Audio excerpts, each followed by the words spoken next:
Кобзон хатлы Кобзоннан соң бу нәрсәгә Әле mesela Пугачева ile. Хәзер син яшьләрнең тыңлаганы бармы нәрсә җырлаганнар?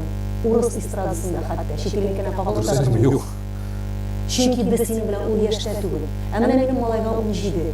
Һәм аларның музыкаларын тыңлыйм да минем күзем аңлайма менә алар Киркоровны да тыңламыйлар. Киркоров алар өчен бабай, аңлыйсыңмы? Кайчандыр вак дип бәреп кергән һәм бүтән юнәлеш күрсәткән Киркоров алар өчен бабай хәзер. Ләкин шул вакытта Киркоровтан ниндидер хайплар ясый. Бөтенләй башка сыймаслык ниндидер клиплар төшерәләр. Ниндидер эксперимент бара, һәр даим нәрсәдер бара.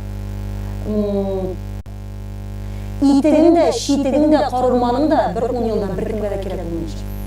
Кирәк шулмачак. Әйе.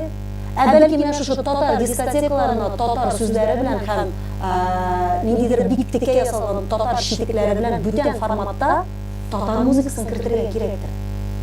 Ул хакта уйлаган кеше. Инде дискотека